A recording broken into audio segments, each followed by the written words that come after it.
الله أكبر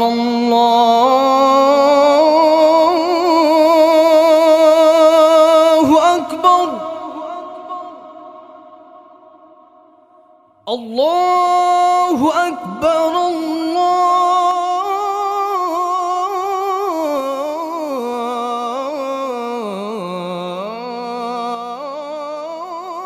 চাচা এ বেটা কি দিয়েছস?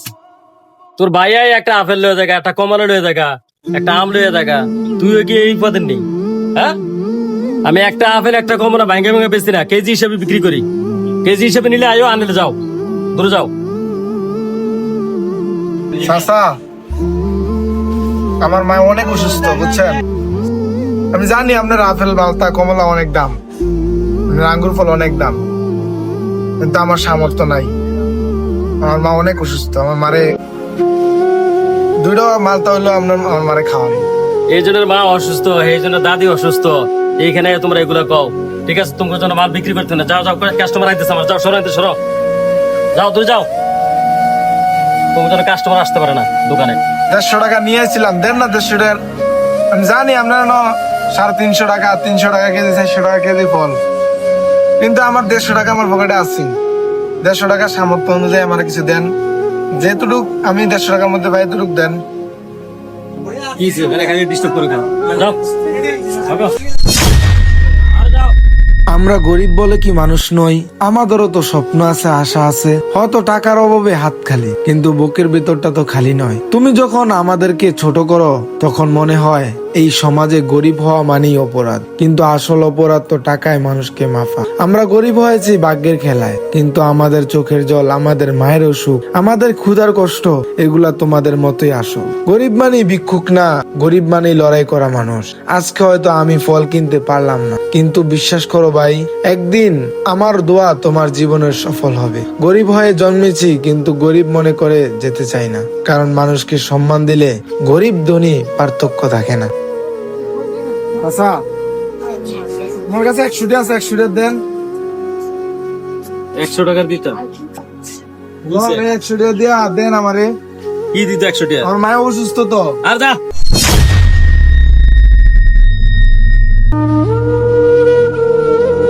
আরে আমার মায়ের অসুস্থ, দেন না। আরে কি ছিল, বারবার ডিস্টার্ব করতেছিস কেন? আরে যা যা। আমার মায়ের অসুস্থ, 100 টাকা ফল দেন অন্তত। হয়তো আমার পকেটে টাকা নাই, কিন্তু আমার বুকের ভিতরে হৃদয় আছে। তুমি ফল বিক্রি করো আর আমি ক্ষুধা নিয়ে বাঁচি।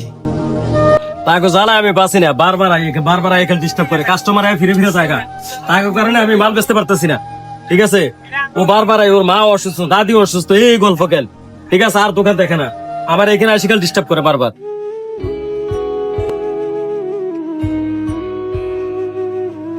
কি রে, তোর লাস্ট শোরুম নাই, আবার আইসস? হ্যাঁ, বারবার তুই আমার ডিস্টার্ব করতেছস, তোর জন্য আমার কাস্টমার ফিরে যেতেছে। আমরা কি মানুষ না?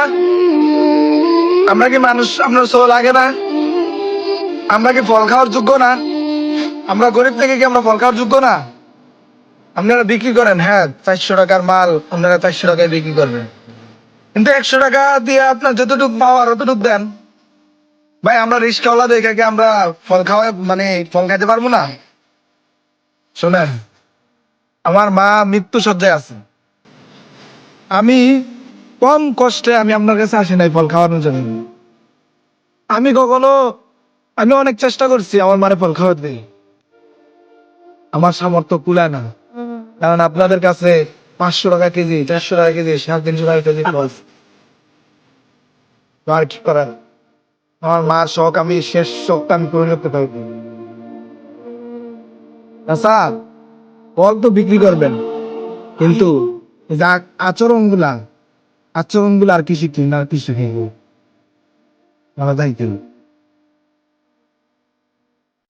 আরে আমি তো বুঝতে পারি নাই, ওর মা অসুস্থ, ওর দাদি অসুস্থ, আমারও তো মা আছে, আমার তো দাদি আছে, আমি তো বুঝতে পারি নাই, আমরা আসলে সঠিক করি নাই।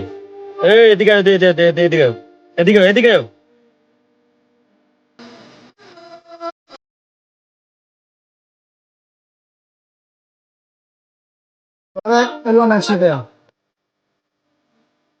শোনো, 100 টাকা দেওয়া লাগবো না, এই টাকাটা নিয়ে যাও, আর এক কেজি বল তোমার আম্মারে তোমার দাদিরে দিবে, ঠিক আছে?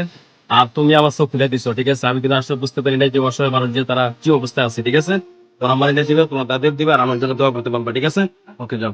বন্ধুরা, আমরা অনেক সময় টাকার ভিত্তিতে মানুষকে বিচার করি, কিন্তু মনে রাখবেন, গরিব টাকা কম রাখে কিন্তু মানুষের মর্যাদা কমায় না। অপমান করলে আপনি বড় হন না, বরং সম্মান দিলে আপনি সত্যিকারের মানুষ হয়ে ওঠেন। চেষ্টা করুন কাউকে হ্যায় না করে, কারণ এক টুকরো সম্মান গরিবের জন্য পুরো পৃথিবীর সমান।